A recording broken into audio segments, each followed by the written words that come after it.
तो दोस्तों आपको याद हुआ कि 2022 में रिमेम्बर नाम की एक जापानीज हॉरर सुपरनैचुरल मूवी आई थी जो कि जापानीज मांगा से इंस्पायर्ड होकर बनाई गई थी। इस फिल्म के कॉन्सेप्ट के अंदर एक बॉडी सर्च नाम का गेम हुआ करता था जहां पर 6 बच्चे सेलेक्ट होते थे और वो एक टाइम लूप के अंदर फंस जाया करते जब तक वो उस रेड पर्सन के बॉडी पार्ट्स को कॉफिन में ना रख दें। अब रिसेंटली ही नेटफ्लिक्स के ऊपर इसी मूवी का दूसरा पार्ट यानी कि इसका सीक्वल रिलीज हो चुका है जिसका नाम है रिमेम्बर द लास्ट नाइट और ये डायरेक्टली कनेक्टेड है अपने प्रीक्वल से। सो इन केस अगर आपने इसका पहला पार्ट नहीं देखा है जाकर देख लीजिए, अदरवाइज आपको कुछ भी समझ में नहीं आएगा। Link is in the description and pinned comment जरूर चेकआउट कर लेना, जरूर देख लेना। ये मूवी काफी इंटरेस्टिंग होने वाली है। यहाँ पर ओरिजिन्स और लोर के बारे में काफी कुछ बताया गया है और एंड का जो प्री क्रेडिट सीन और पोस्ट क्रेडिट सीन है वो तो बहुत ही ज्यादा भयानक है। इस मूवी को काफी खतरनाक बना देता है। तो चलिए अब बिना किसी देरी के चलते हैं सीधा वीडियो की तरफ। तो कहानी की शुरुआत होती है आखिरी मूवी की एंडिंग से ही, जहां पर आस्का और ताकाहिरो के साथ साथ बाकी सब बॉडी सर्च गेम कंप्लीट करके अपना लूप तोड़ देते हैं। लेकिन इस गेम को खत्म करने के बाद में जो सभी विक्टिम्स के साथ में होता है सेम चीज इनके साथ हुई थी। ये लोग भी सब कुछ भूल गए थे कि इन्होंने बॉडी सर्च नाम का गेम कभी खेला भी था, या फिर ये साथ में भी थे, या फिर दोस्त भी कभी बने थे। लेकिन हाँ, इनकी मेमोरी जो थी उनके अंदर एक ऐसी फीलिंग होती है जो कि काफी वियर्ड सी थी, यानी कि इनको कुछ फील हो रहा था कि कुछ तो हुआ है लेकिन इनको याद नहीं था।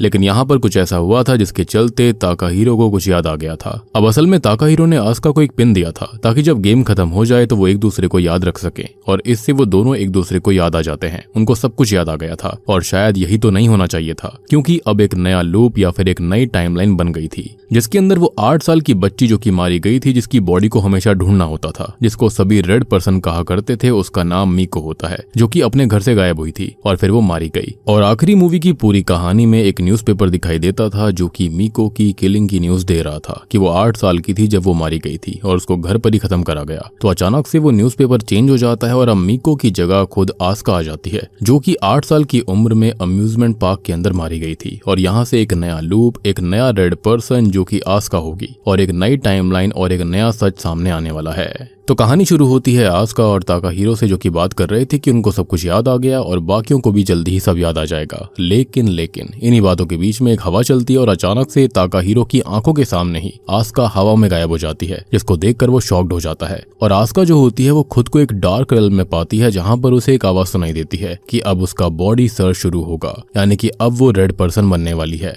खैर अब कहानी 3 साल आगे 5 सितंबर पर जाती है, जहां पर हम स्कूल के बच्चों को देख पाते हैं जो कि स्कूल ट्रिप पर आए थे अम्यूजमेंट पार्क में, जहां पर असल में 5 बच्चे मेन हैं जिनके नाम है रिकुतो, उसका दोस्त यामातो, उनकी क्लासमेट मिसाकी, एक और लड़की है अरिसा और बतारू जो कि किसी से ज्यादा बात नहीं करता। अब यहाँ पर सभी बच्चे अलग अलग घूमने लगते हैं, मजे करने लगते हैं और इसी बीच यहाँ पर एक हुडिड पर्सन आता है जो कि काफी मिस्टीरियस सा था और उसके हाथ में कोई चीज भी होती है। मीनवेल रिकुतो और यामातो यहाँ वहाँ घूम रहे होते हैं जिनको एक बच्ची दिखाई देती है जिसके वो पीछे जाते हैं। वो बच्ची उनसे कहती है कि उसकी बॉडी को ढूंढो और इतना कहकर वो गायब हो जाती है। सेम चीज यहाँ पर पार्ट 1 के अंदर भी हुई थी। खैर ट्रिप खत्म होती है, सभी लोग अपने अपने घर चले जाते हैं, लेकिन रात के एग्जैक्ट 12 बजते ही ये 5 लोग खुद को उसी खाली अम्यूजमेंट पार्क के अंदर पाते हैं। अब इनको भी आखिरी मूवी वाला ही खाली कॉफिन मिलता है और रिकुतो को पहले से अर्बन लेजेंड्स के बारे में काफी जानकारी थी, तो वो कहता है कि ये बॉडी सर्च गेम है और उन्हें उस कॉफिन के अंदर रखने के लिए एक बॉडी ढूंढनी होगी जो कि पार्ट्स में यहाँ वहाँ पड़ी हुई है। कोई उसकी बात पर इतना ध्यान नहीं देता और सभी लोग यहाँ वहाँ जाने लगते हैं और खुद रिकुतो मिसाकी के साथ जाता है। फाइनली सबको रेड पर्सन दिखाई देती है जो कि एक एक करके सबको बड़ी बेरहमी से मार डालती है और अंत में रिकुतो और मिसाकी बच जाते हैं जिनको एक कटा हुआ हाथों मिल जाता है, लेकिन वो उसे कॉफिन में रखें उससे पहले ही रेड पर्सन उन दोनों को भी खत्म कर देती है। अब अगला दिन आता है जो कि 5 सितंबर का ही था, क्योंकि बॉडी सर्च एक टाइम लूप गेम है जहां पर ये तब तक खत्म नहीं होता जब तक आप कॉफिन के अंदर सारे के सारे बॉडी पार्ट्स को इकट्ठा नहीं कर देते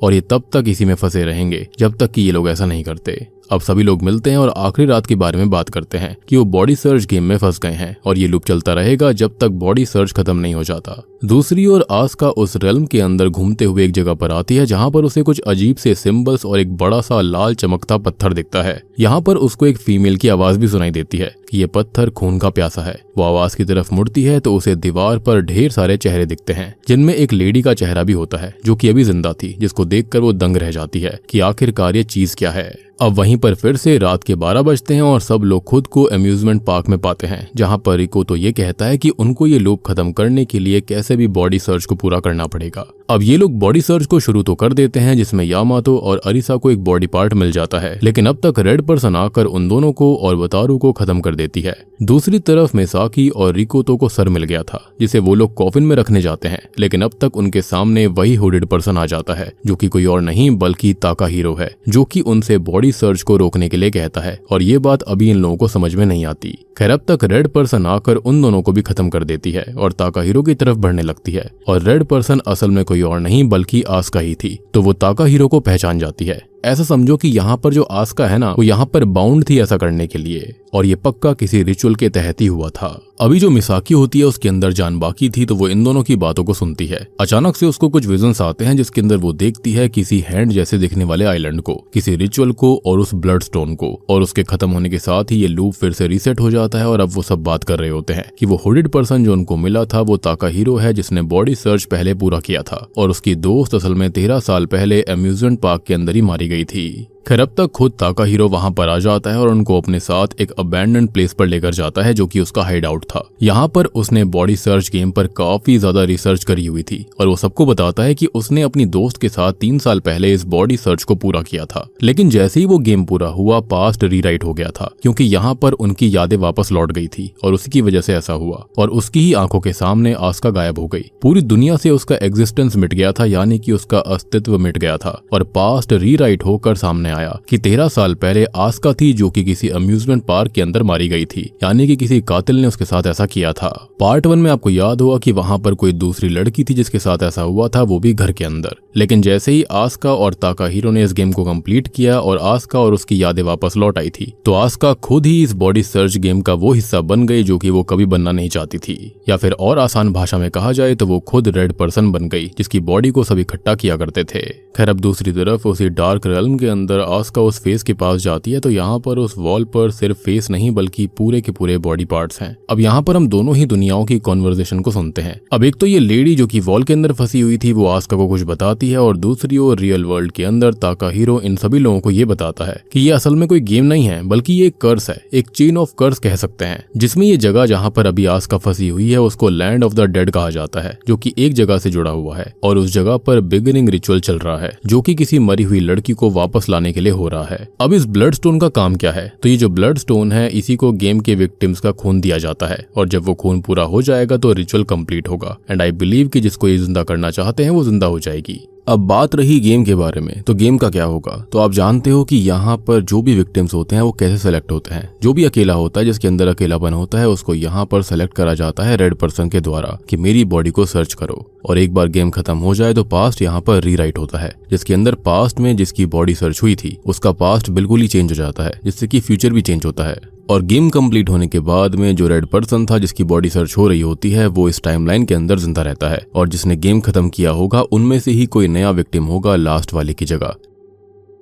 जैसे कि पहले विक्टिम थी मिको, उसकी बॉडी सर्च कंप्लीट हो गई थी, गेम पूरा हो गया था, तो अब वो जिंदा है, उसका पास्ट फ्यूचर सब कुछ चेंज हो गया, यानी कि जैसा पहले होना चाहिए था खत्म होने से पहले बिल्कुल सेम वैसा ही चलता है। लेकिन अंत में ये गेम पूरा करा था आस्का ने, तो अब वो मिको की जगह यहाँ पर न्यू विक्टिम बन चुकी है, न्यू रेड पर्सन बन चुकी है। और अब इन 5 में से कोई बॉडी सर्च पूरी करेगा तो आस्का वापस आ जाएगी, उसका पास्ट और फ्यूचर चेंज हो जाएगा। लेकिन इन 5 में से कोई उसकी जगह न्यू विक्टिम बनेगा, यानी कि नया रेड पर्सन, और इसी तरह से ये जो लूप है चलता रहता है। सिंपल सी बात है, किसी एक को यहाँ पर रिप्लेस होना ही पड़ेगा।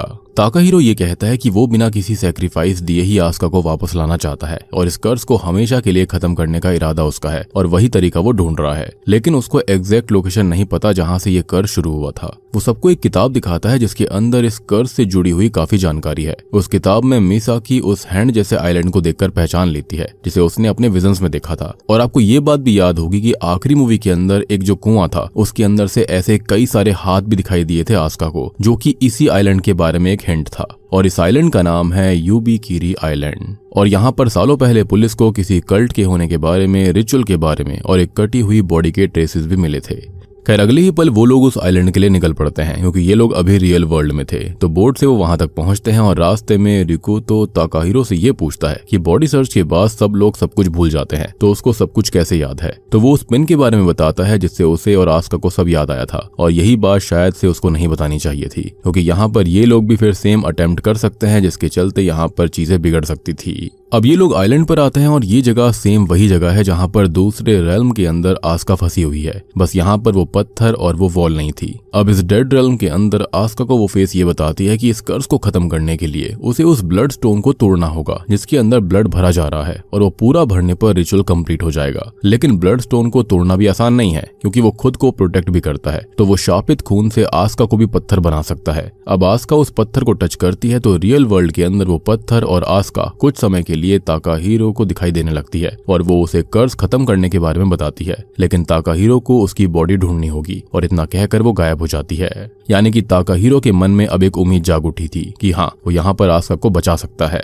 अब तभी ताकाहिरो रिकुतो और उसकी टीम से बॉडी सर्च पूरा करने के लिए कहता है और अब वो लोग प्रॉपर प्लान तैयार करते हैं। वो लोग रात को लूप में जाते हैं लेकिन अब अच्छे से बॉडी सर्च करते हैं और मोस्टली पार्ट्स को ढूंढ लेते हैं। इनफैक्ट ये लोग लूप का फायदा भी उठाते हैं, जैसे कि रिकुतो अपनी क्रश मीरे को भी इम्प्रेस करता है। बतारू जो है वो बाकी लोगों से बॉन्डिंग बनाता है और वो एक सिंगर है तो गाना भी गाता है। यहाँ पर ये भी समझ में आता है कि मिसाकी असल में रिकुतो को थोड़ा थोड़ा पसंद भी करती है। अब ये सभी लोग बॉडी सर्च को कंप्लीट करते करते बॉडी को ढूंढ लेते हैं, बस एक पैर बचता है जिसके लिए वो लोकेशन मार्क करते हैं कि लास्ट उन्हें कहाँ पर सर्च करना है। इसी बीच ताकाहिरो को 13 साल पहले के विजन्स आते हैं जब आस्का को मारा गया था और उस वक्त वो उसके साथ यहाँ पर खेल रहा था, यानी कि अम्यूजमेंट पार्क में। आपको याद होगा कि पूरा का पूरा पास्ट यहाँ पर चेंज हो गया था, यानी कि जब मीको यहाँ पर थी तो अम्यूजमेंट पार्क के अंदर कुछ नहीं हुआ था, लेकिन जैसे यहाँ पर गेम कंप्लीट हुआ, मीको आजाद हो गई, तो उसके बाद में हुआ ये कि आस्का के साथ जो नहीं होना चाहिए था यानी कि वो हो चुका था, एक नई टाइमलाइन बन गई थी। खैर अब रात को फिर से सभी गेम में जाते हैं और यहाँ पर यामातो अरिसा को प्रपोज कर देता है कि वो उसे पसंद करता है, लेकिन वो ये कहती है कि वो उसे अपना जवाब कल सब कुछ ठीक होने के बाद देगी। अभी उन्हें आखिरी पार्ट एक रोलर कोस्टर पर ढूंढना होता है, जो कि आपको याद होगा कि स्टार्टिंग में अम्यूजमेंट पार्क के अंदर ये लोग रोलर कोस्टर पर ही आए थे। तो यहाँ पर ताकाहिरो, रिकुतो और मिसाकी वहां जाते हैं और बाकी 3 जो थे वो पावर को ऑन करने जाते हैं। इन तीनों को रेड पर्सन आकर मार डालती है जिससे वो लड़ने की कोशिश करते हैं लेकिन हार जाते हैं। दूसरी ओर आस्का उस ब्लड स्टोन को तोड़ने की कोशिश कर रही होती है, लेकिन उसके कर्स्ड ब्लड से वो खुद ही पत्थर बनने लगती है। अब हम देखते हैं कि आस्का की मेहनत की वजह से ब्लड स्टोन टूट गया था, लेकिन अब उस वॉल पर जो फेस लगा हुआ था यानी कि वो लेडी आजाद हो जाती है और वहां पर वो ब्लड स्टोन के एक पत्थर के टुकड़े को ग्रैब कर लेती है। वहीं आस्का पूरी तरह से पत्थर बनने लगी थी। इसी के साथ में लूप टाइम के अंदर एक दरार आ जाती है और ताकाहिरो, रिकुतो और मिसाकी देखते हैं कि सुबह हो गई थी और उनको यामातो, आरिसा और बतारू भी नहीं मिलते क्योंकि यहाँ पर लूप खत्म हो चुका है, तो वो भी मारे गए। और वो अम्यूजमेंट पार्क से बाहर आते हैं तो शहर के अंदर भी सिटीजन दिखाई देते हैं, मतलब कि यहाँ पर सब कुछ नॉर्मल हो गया था। और ये तारीख आ गई थी 6 सितंबर की, मतलब कि लूप टूट गया और वो लोग हार चुके हैं क्योंकि वो बॉडी सर्च को पूरा ही नहीं कर पाए। और जो लूप के अंदर हुआ वो रियल टाइम में भी इफेक्ट लाएगा, यानी कि ये तीनों नहीं बच पाए, जैसे कि यामातो, अरिसा और बतारू। खैर अब थोड़े ही समय के बाद में ताकाहिरो को ये पता लगता है कि सीरियल किलर पकड़ा गया जिसने कि 4 बच्चों को खत्म किया था और ये सुनकर वो शॉक्ड रह जाता है क्योंकि पास्ट फिर से चेंज हो चुका था। अब देखो यहाँ लूप टूटा तो एक नई टाइमलाइन बन गई जहाँ पर 4 बच्चे जो मारे गए थे उनके नाम है आस्का, यामातो, अरिसा और बतारू। अब जैसा कि आप जानते हैं कि एक नई टाइमलाइन बन चुकी थी, तो यहाँ पर सीरियल किलर से मिलने ताकाहिरो जाता है और ये सीरियल किलर कोई और नहीं बल्कि वही लेडी थी जो कि उस डेड रेल्म के अंदर उस दीवार के अंदर फंसी हुई थी, जिसने कि यहाँ पर आस्का से बात करी थी, उसको सब कुछ बताया था। उसको जेल के अंदर उम्र कैद की सजा मिल चुकी है और उसका नाम है हाराकू मिकामी, जो कि असल में इसकी मांगा के अंदर एक कैरेक्टर थी। जैसे कि इस मूवी के अंदर मीको सबको दिखती थी, सो ऐसे ही सेम तरह से उसके अंदर रेड पर्सन हारुका मिकामी हुआ करती थी। खैर अब हारुका यहाँ पर ताकाहिरो को देखकर हंसने लगती है और ये कहती है कि आस्का उसे देखने के लिए तड़प रही थी। तो हारुका वही लेडी है जो कि उस रेल्म के अंदर फंसी थी, जो कि आस्का से बात भी करती थी। और जब ब्लड स्टोन टूटा तो उससे वो आजाद हो गई थी, लेकिन वो सीरियल किलर के रूप में बच्चों की बॉडी के पास ही जागती है। और ये तो मतलब बिल्कुल वही बात हो गई कि आसमान से गिरे और खजूर पर अटके, यानी कि एक मुसीबत से निकलकर दूसरी मुसीबत में पड़ गए। अब हारुका ये बोलती है कि ब्लड स्टोन तो टूट गया लेकिन कर्ज अभी भी खत्म नहीं हुआ है। ताकाहिरो उससे पूछता है कि वो आस्का से कैसे मिल सकता है, तो वो उसके कान में कुछ बोलती है और अब तक पुलिस वाले ताकाहिरो को यहाँ से ले जाते हैं। अब ताकाहिरो घर आकर उस स्टोन को देखता है, यानी कि उस टुकड़े को जो कि हारुका ने ही उसको दिया था। और आपको याद होगा कि इसको हारुका ने पहले ही पिक कर लिया था, यानी कि उसी डेड वर्ल्ड के अंदर, और ये बताया था कि वो इस स्टोन के टुकड़े को एक बार प्यार और खून देगा तो एक आखिरी बार बॉडी सर्च में जाया जा सकता है, मतलब कि आखिरी नाइट में। और इस मूवी का नाम इसलिए रिमेंबर लास्ट नाइट है। और ये बात वो रिकुतो और मिसाकी को भी बताता है। दोनों बॉडी सर्च में जाने के लिए तैयार थे क्योंकि वो भी अपने दोस्तों को वापस लाना चाहते थे। और जाने से पहले एक पिलर पर वो कुछ मार्क कर देते हैं ताकि उन्हें बॉडी सर्च की मेमोरीज आगे चलकर याद रहेंगी, क्योंकि ऑब्वियस सी बात है अकेलेपन के बाद में ये लोग अपने दोस्तों को भूलना नहीं चाहते थे। खैर ताकाहिरो अब हारुका की बात को याद करता है कि बहुत से लोगों ने ब्लड स्टोन तोड़कर कर्स हटाने की कोशिश करी है, लेकिन कोई भी कभी कामयाब नहीं हो पाया। आस्का ने वो कर्स तो हटाया है, लेकिन वो खुद वहां पर फंस गई है जो कि वापस लौट सकती है। और ऐसा तब होगा अगर उसके पूरी तरह से पत्थर बनने से पहले उसकी बॉडी सर्च पूरी हो जाए, यानी कि एक आखिरी मौका था। और अपने प्यार आस्का को किसी भी हाल में वापस लाने के लिए ताकाहिरो तैयार था। अब वो ब्लड स्टोन के उस टुकड़े को अपना ही खून चढ़ा देता है और शुरुआत होती है बॉडी सर्च गेम की लास्ट नाइट। अब ये तीनों ही वापस से रोलर कोस्टर पर जाते हैं, क्योंकि यहाँ पर जो सारे के सारे 8 टुकड़े यानी कि बॉडी पार्ट्स थे वो अम्यूजमेंट पार्क के अंदर थे, ना कि स्कूल के अंदर। खैर उनके पीछे रेड पर्सन यानी कि आस्का आ जाती है जो कि रिकोतो को जान से मार डालती है। लेकिन बाकी दोनों को बचाने के लिए रिकोतो जो होता है वो रेड पर्सन को लेकर इलेक्ट्रिकल रूम के अंदर ही कूद जाता है। अब इससे होता यह है कि रोलर कोस्टर शुरू हो गया था और ये दोनों आखिरी पार्ट जो कि एक लेग है उसे ढूंढना शुरू करते हैं और मिसाकी को वो मिल जाता है। खैर अब तक रेड पर्सन वापस आकर उसे भी खत्म कर देती है और ताकाहिरो उससे लड़ने लगता है, जिसे वो राइट से ही बाहर फेंक देता है। खैर अब वो कॉफिन में वो लेग रखने जाता है, लेकिन रेड पर्सन उसे पकड़कर स्टैब करती है, जिससे कि वो खत्म होने लगता है और उसे आस्का की आवाज सुनाई देती है। वो कहती है कि वो उसे माफ कर दे, वो वापस नहीं आ सकती, लेकिन वो ये कहता है कि वो बस उसके बचपन का वादा याद रखे। उसने ये कहा था ना कि वो उसको कुछ भी नहीं होने देगा और वो उसको हर हालत में ढूंढ लेगा। खैर अब वो उन पलों को याद करके इमोशनल हो जाती है और ताकाहिरो ने वादा किया था कि वो जब भी नीचे जाएगी डरेगी तो वो उसे खुश करेगा और उसको बचा लेगा। अब आस्का ये कहती है कि वो ताकाहिरो से बहुत प्यार करती है और हमेशा करती रहेगी, जिसको सुनकर यहाँ पर ताकाहिरो को हिम्मत मिल जाती है और वो रेड पर्सन को दूर फेंक कर उस पर फ्यूल डाल देता है। खैर अब वो उसे आग लगाकर क्रशर में डाल देता है और खुद जाकर कॉफिन में आखिरी पार्ट को रख देता है। इसी के साथ में लूप खत्म हो जाता है और सभी लोग अपनी नॉर्मल जिंदगी में यानी कि फिर से 6 सितंबर में पहुंच जाते हैं। यहाँ पर 5 को तो कुछ भी याद नहीं था कि क्या हुआ है और बस एक एहसास होता है कि वो काफी कुछ भूल चुके हैं। उनके मन में एक अजीब सा खालीपन था और ये सेम एहसास पार्ट 1 में लाइब्रेरियन के मन में भी था, क्योंकि उसको हमेशा लगता था कि वो कुछ तो भूल आया है। खैर अब यहाँ पर हम ताकाहिरो को देखते हैं जहाँ पर एक नई टाइमलाइन बन चुकी थी। हम नोटिस कर पाते हैं कि उसकी जो बियर्ड और जो मुस्टैच होती है वो चली गई थी और वो बिल्कुल क्लीन शेव्ड होता है। खैर वो चर्च जाता है इस उम्मीद में कि शायद उसे वहां पर आस्का मिल जाए। वो उसको याद करता है और उसको लगता है कि वो वापस नहीं आई है, लेकिन हम देखते हैं कि वो वापस लौट आई थी। लेकिन अजीब बात यह होती है कि आस्का ने अभी भी यहाँ पर स्कूल वाली ड्रेस पहनी हुई थी। एंड आई बिलीव ऐसा इसलिए हुआ है क्योंकि आखिरी बार जब वो गायब हुई थी तो उसने स्कूल ड्रेस ही पहनी हुई थी। तो हो सकता है कि यहाँ पर वो उसी वक्त में आ गई। मतलब कि बेशक से यहाँ पर और सबके लिए 3 साल आगे बढ़ चुके थे, लेकिन जो यहाँ पर आस्का है उसके लिए अभी ऐसा नहीं हुआ था। सो माइट भी वो यहाँ पर 3 साल छोटी ही है। इट्स लाइक ऐसा मानो कि ताकाहिरो की एज तो 3 साल बढ़ गई, लेकिन यहाँ पर जो आस्का है उसकी एज वही थी जो कि 3 साल पहले गायब होने से पहले थी। अदरवाइज सेम ड्रेस का होना, स्कूल ड्रेस में होना कोई लॉजिक ही नहीं बनाता। खैर अब ये दोनों एक दूसरे को देखकर खुश हो जाते हैं, एक दूसरे को गले लगाते हैं, जिससे कि एटलीस्ट इनको तो एक हैप्पी एंडिंग मिल गई थी। खैर दूसरी ओर रिकुतो, मिसाकी और बाकी लोग भी साथ में हैं जिन्हें कुछ भी याद नहीं था, लेकिन शायद से होपफुली इनको आगे चलकर सब कुछ याद आ जाए, क्योंकि यहाँ पर आपको याद होगा कि रिकुतो और मिसाकी ने पिलर के ऊपर इन 5 के नाम लिख दिए थे। फिलहाल तो ये लोग इसको नहीं देख पाते, लेकिन फ्यूचर में हो सकता है कि ये इसको देख लें और इनको याद आ जाए कि इन्होंने ऐसा गेम खेला था। अब देखो इस मूवी का जो असली शॉकिंग ट्विस्ट है और बहुत खतरनाक चीज है वो यहाँ पर प्री और पोस्ट क्रेडिट सीन में आने वाली है। तो प्री क्रेडिट सीन के अंदर हम यामातो को ही देखते हैं जो कि स्कूल पूरा करके अब यूनिवर्सिटी पहुंच चुका है और यहाँ पर उसका 3 साल सीनियर है आखिरी मूवी का शोता। जी हाँ, अब यहाँ पर इन दोनों को कुछ भी याद नहीं है कि इन्होंने ऐसा कोई गेम खेला था, लेकिन इन लोगों को कल्ट और अर्बन लेजेंड जैसी चीजों में काफी इंटरेस्ट है। तो इन्होंने एक अर्बन लेजेंड क्लब और रिसर्च वाली चीज को ऐड किया हुआ था, यानी कि उसमें ये ज्वाइन हो रखे थे। अब ये दोनों ही बैठकर रेड पर्सन के बारे में रिसर्च कर रहे होते हैं और साथ में एक सीसीटीवी फुटेज को देख रहे होते हैं, जहां पर ये पता लगता है कि ये अब रियल वर्ल्ड के अंदर आ चुका है, जो कि काफी शॉकिंग चीज थी। अब देखो इनको याद तो नहीं है कि इन्होंने पहले यहाँ पर ये गेम खेल रखा है, लेकिन कहानी के अंदर शायद ये हो सकता है कि रेड पर्सन अपने विक्टिम्स को ढूंढकर वापस अपना शिकार बनाएगी और अब लूप रियल वर्ल्ड में शुरू हो चुका है और अब जो मरेगा वो कभी भी वापस लौट कर नहीं आएगा। खैर अब पोस्ट क्रेडिट सीन के अंदर हम देखते हैं कि शोता और यामातो जो वीडियो देख रहे थे आखिरकार वो थी क्या। तो फाइनली हम बिगिनिंग रिचुअल को देख पाते हैं कि आखिरकार ये कैसे किया जाता है। हमको दिखाया जाता है कि कल्ट के कुछ लोग होते हैं जो कि खून को भरकर यानी कि कर्स्ड खून को एक लड़की के मुंह में डाल देते हैं, जिसके बाद में वो अचानक से जाग उठती है और उसकी आंखें बिल्कुल सफेद थी। और असल में ये है द रियल रेड पर्सन, जो कि बिना लूप के बिना गेम के रियल वर्ल्ड में आ चुकी है। और वो एक जगह पर जाती है जहां पर उसे कुछ पुलिस ऑफिसर पकड़ने के लिए आते हैं, लेकिन वो एक एक करके उन सबको बड़ी बेरहमी से मार डालती है। और ये सब कुछ हम बॉडी कैम वीडियो के जरिए देख पा रहे थे। यानी कि अब यहाँ पर ये रेड पर्सन रियल वर्ल्ड में आ चुकी है, यानी कि रियल सिटी के अंदर ये सब कुछ करने वाली है। और यहाँ पर अब कोई लूप नहीं होगा, कोई भी रीडू नहीं होगा, और यहाँ पर अब लोगों को ये बहुत ही बुरी तरह से मारने वाली है। और बूम, इसी के साथ में ये मूवी यहीं पर खत्म हो जाती है।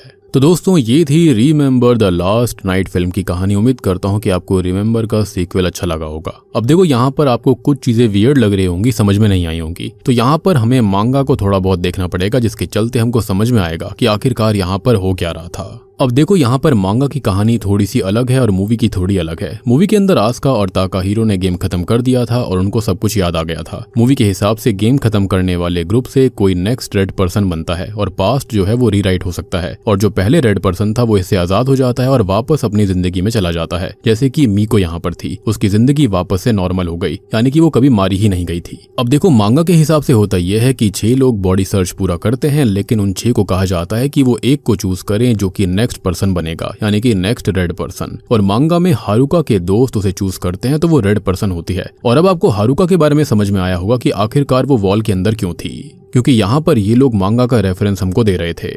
और असल में मांगा के अंदर कहानी मीको से नहीं बल्कि हारुका से शुरू होती है। और सबसे इंटरेस्टिंग बात यह है कि आस्का को पहले पार्ट के अंदर उस कुएं के अंदर ढेर सारे हाथ दिखाई दिए थे, जो कि इनडायरेक्टली यहाँ पर रिचुअल के बारे में समझा रहा था कि इससे पहले कितने लोग यहाँ पर सैक्रिफाइस हो चुके हैं, यानी कि उस ब्लड स्टोन को भरने के लिए। अब अल्टीमेटली इन लोगों का एक ही मकसद था, यानी कि जो रिचुअल वाले थे, कल्ट वाले थे, कि उनको यहाँ पर रियल रेड पर्सन को जिंदा करना है, जो कि शायद से कोई ना कोई एंटिटी होगी। तो सिंपल शब्दों में कहा जाए कि कोई रेड पर्सन बनता है, उसकी बॉडी सर्च होती है और फिर उस बॉडी सर्च को पूरा करने वाले किसी एक को नेक्स्ट रेड पर्सन बनाया जाता है, और जो प्रीवियस रेड पर्सन वो पत्थर बन जाता है, जैसे कि रेल्म के अंदर हारुका थी। क्योंकि इससे बढ़िया एक्सप्लेनेशन कुछ और हो नहीं सकती। और इस चीज से हमको वो वाली झलकियां भी समझ आती हैं जब यहाँ पर आस्का को कई सारे हाथ कुएं के अंदर से दिखाई दिए थे।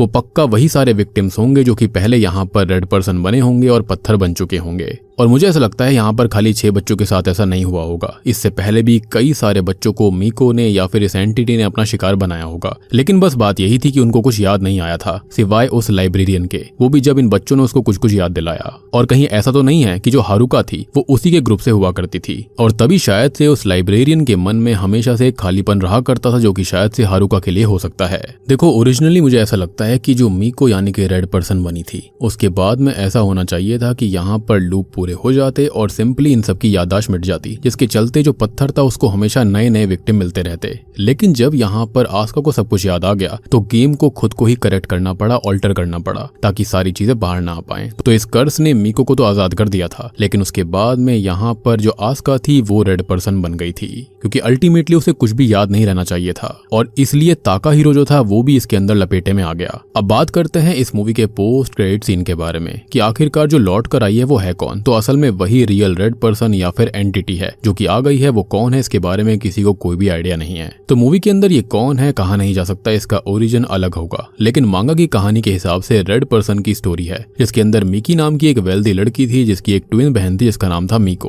अब केंजी नाम का एक कैरेक्टर मांगा में है जिसके ग्रैंडफादर अपने मेंटली इल भाई को खत्म कर देता है। अब ये सब होते हुए मीको देख लेती है तो वो उसे भी असॉल्ट करके खत्म कर देता है और उसके टुकड़े कर देता है। मीको की फैमिली इससे दुखी होती है और वो उसे वापस लाने के लिए बिगिनिंग रिचुअल शुरू करती है। अब मीको तो जाग उठती है, लेकिन उसकी बॉडी में असल में ब्लैक पर्सन नाम की एक एंटिटी आ गई थी और ये एक इविल एंटिटी थी। तो उसको रियल वर्ल्ड से दूर रखने के लिए मिकी एक पैरेलल वर्ल्ड क्रिएट करती है, जो कि असल में यही बॉडी सर्च गेम है, ताकि वो इविल एंटिटी वहां पर रह पाए और रियल वर्ल्ड में ना आ पाए। अब देखो, मूवी के अंदर ये जो इविल एंटिटी है वो कौन है और वो लड़की कौन है इसके बारे में कुछ भी बताया नहीं गया है। एंड माइट भी इसके बाद में पक्का पार्ट 3 आएगा विच विल एक्सप्लेन कि यहाँ पर आखिरकार इसका ओरिजिन क्या है, बिगिनिंग रिचुअल कैसे शुरू हुआ था, आखिरकार ये लोग जिंदा करना किसको चाह रहे थे। मुझे तो ऐसा लगता है कि रिचुअल वाले पागल थे, वो पक्का यहाँ पर इसी एंटिटी को लाना चाहते होंगे रियल वर्ल्ड के अंदर, जो कि अब यहाँ पर आ गई थी और वो सबको मारने के लिए तैयार है। तो दोस्तों ये थी इस फिल्म की एक्सप्लेनेशन। उम्मीद करता हूँ कि आपको मूवी पसंद आई होगी, काफी सारी चीजें आपको क्लियर भी हुई होंगी। लेकिन ऑब्वियस ही बात है, इन लोगों ने इस पार्ट को बनाकर इसके अंदर बहुत सारे लूप डाल दिए हैं और खुद को ही यहाँ पर कंफ्यूज कर दिया है, क्योंकि पहली मूवी के अंदर कॉन्सेप्ट कुछ अलग दिखाई दे रहा था, यहाँ पर चीजें और भी ज्यादा अजीब सी हो गई हैं। लेकिन फिर भी उम्मीद करता हूँ कि आपको मूवी समझ में आ गई होगी। मुझसे जितना हुआ मैंने आपको समझाने की कोशिश करी है। और देखो, पहले पार्ट के अंदर भी 6 लोग थे, यहाँ पर भी अल्टीमेटली 6 ही बच्चे हुए, जैसे कि ताकाहीरो को यहाँ पर ऑटोमेटिकली ही गेम ने सेलेक्ट कर लिया था।